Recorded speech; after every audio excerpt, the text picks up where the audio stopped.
बिस्मिल्लाहिर्रहमानिर्रहीम। मैं हूं नुमान सदीक। हमने 9th क्लास केमिस्ट्री का बाब नंबर 2 शुरू किया हुआ है, जो कि एटम की साख्त है। आज के लेक्चर में हम प्रोटॉन की दरियाफ्त को डिस्कस करेंगे। 1886 में एक साइंटिस्ट था, ई गोल्डस्टीन।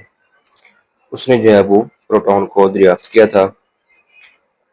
उसकी जो बुनियाद थी, उस तजर्बे की बुनियाद ये थी कि एटम वो इलेक्ट्रिकली न्यूट्रल है और इसमें मनफी और मस्बत चार्जेस की तादाद एक जैसी होनी चाहिए।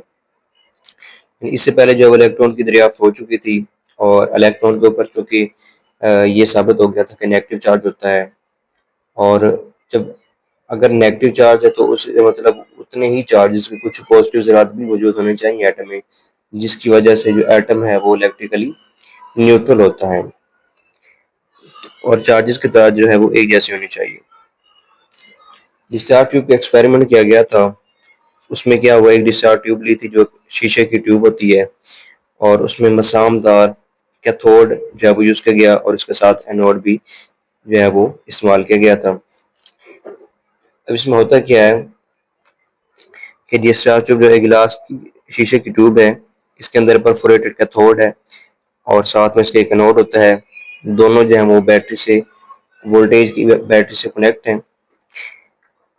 जब वो वोल्टेज अप्लाई किया गया तो एनोड की कुछ रेज वो मिट हुई, जो कि जिनका झुकाव जो था वो टुवर्ड नेगेटिव प्लेट था, यानी नेगेटिव प्लेट की जानिब वो मूव कर रही थी।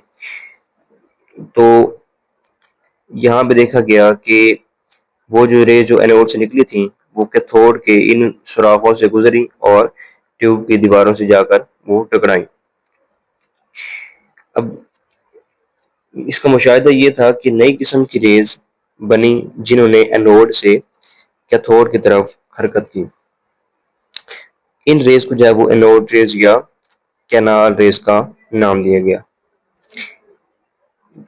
ई गोल्डस्टीन इसने इन रेस की खसूसियात को भी वो ऑब्जर्व किया, बयान किया।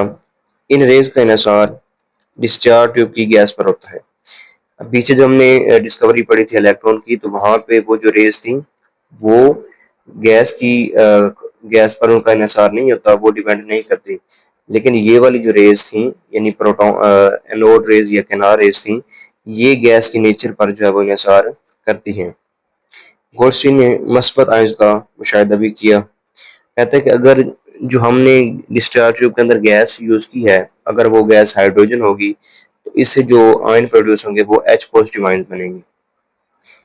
फिर 1900 वो 17 में हाइड्रोजन के मस्बत आयंस दूसरी गैसों के न्यूक्लियस में मौजूद होते हैं। ये है वो साबित हुआ 1917 में कि हाइड्रोजन के जो पॉजिटिव आयन है, मस्बत आयन है, वो दूसरी गैसों के न्यूक्लियस में भी मौजूद होते हैं। तमाम एटम्स के न्यूक्लियाई में हाइड्रोजन के न्यूक्लियाई शामिल हैं।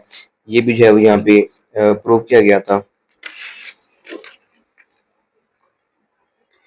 और आखिरकार इस नतीजे पर वो पहुंचे कि प्रोटॉन वो एटम्स का बुनियादी जुज़्व है, यानी हर एटम के अंदर, हर एटम के न्यूक्लियस के अंदर प्रोटॉन होता है और उसके ऊपर चार्ज होता है वो पॉजिटिव होता है। तो यहाँ से ये क्लियर हुआ कि एटम वो इलेक्ट्रिकली न्यूट्रल है। जितने उसमें इलेक्ट्रॉन है उतने ही उसमें प्रोटॉन है।